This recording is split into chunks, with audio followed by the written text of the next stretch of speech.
everyone, welcome to Fiction, Burn, Myths and Legends Night!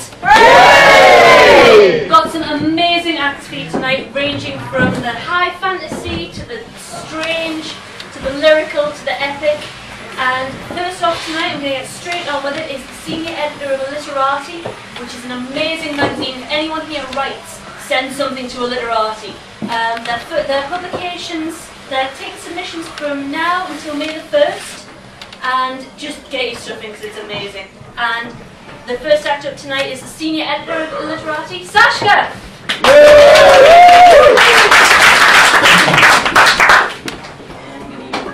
I'm a little bit quiet. Hey, got some stories for you tonight. In rural Appalachia, up until probably the early 20th century, they had this tradition of a Sin Eater in the community, and their job was to kind of go around and when somebody died and absorb their sins so that the person could go to heaven.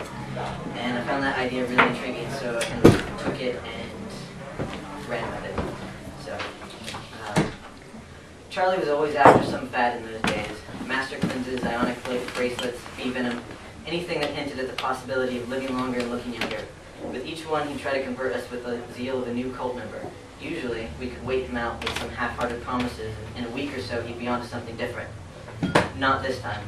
It was one of those days where it didn't matter how many articles of clothing you take off or how high you crank up the AC. He just wears at you. And I remember thinking I could be having a beer by the pool in my complex instead of sweating in Charlie's basement. Maybe chatting up that single mom who just moved in. Wasn't really a fan of kids, but circumstances can change. The four of us stood in Charlie's basement, surrounded by cast-off gym equipment, all still dressed in the too stiff, too heavy suits from work. Charlie herded us around a stack of protein shakes from 1996, and there he was, tied to a dusty Bowflex with Ringo's old yard leash and a couple of Greg's bike locks. I can count on one hand the number of times I've used the word beautiful in my life.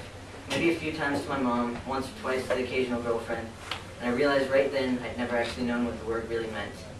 Look, Charlie, Brian said, if this is one of those weird sex things you guys are into, I already told you. Just wait. Charlie waved him off to root around one of the work tables. There was something, a softness to Magpie. Like if you tried to touch him, he'd melt away like frost on a window. There was something creepy about it, too. The same way mannequins are creepy. His face was too perfect, too symmetrical. His body too well proportioned.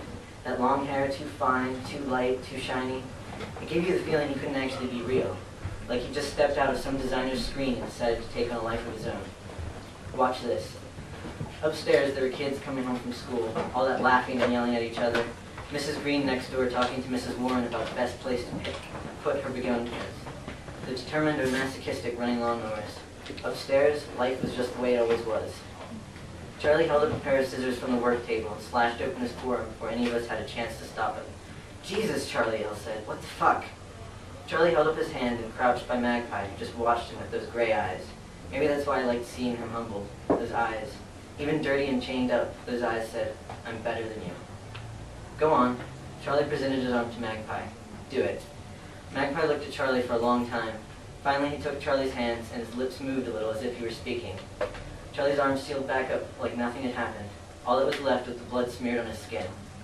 Magpie looked paler, and he sagged back as he let Charlie go, but we were more concerned with inspecting Charlie's arm than whatever might be wrong with the man tied to Charlie's Bowflex.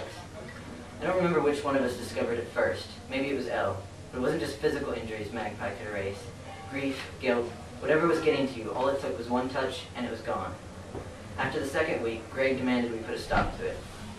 Elle's ex kept hassling her about why she was spending so much time away from the kids, and Ryan got evicted from his apartment. But we felt great. Magpie made sure of that. As for everything else, well, these things have a way of working out. Like, one day Greg didn't come home from work.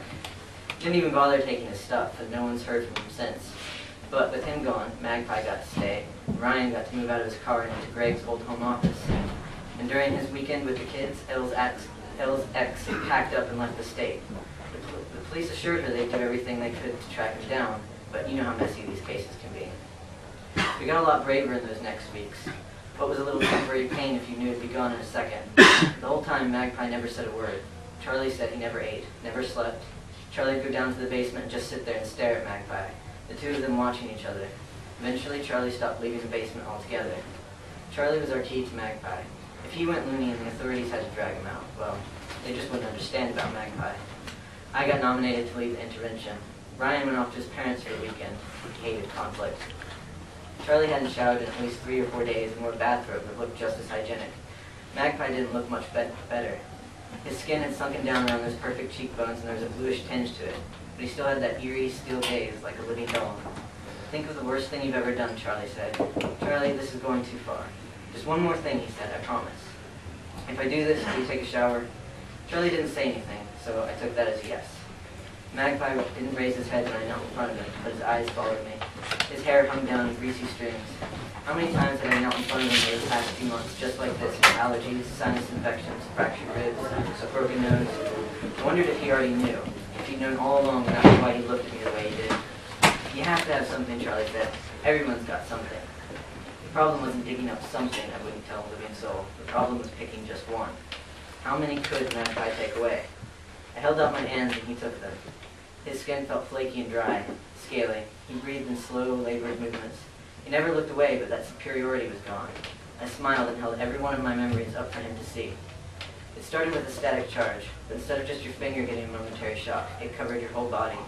Putting bones back together always ached, but this was more like a thick liquid oozing through my body, into my arms and out through the connection to Magpie's hands. Beat the hell out of any drug. Magpie fell back against the wall and broke the connection.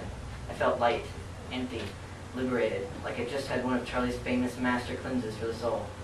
Isn't it great, Charlie asked, his voice dreamy and detached. Let me go.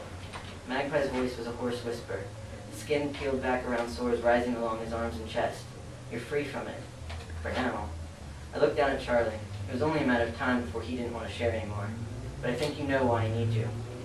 It was Mrs. Green next door who finally called the police when the smell in the basement got to be too much.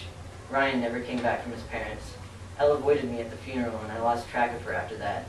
I made a few overtures, but the truth was neither one was much fun after Charlie. Besides, most of my time was spent trying to find a new place to live, one with basements.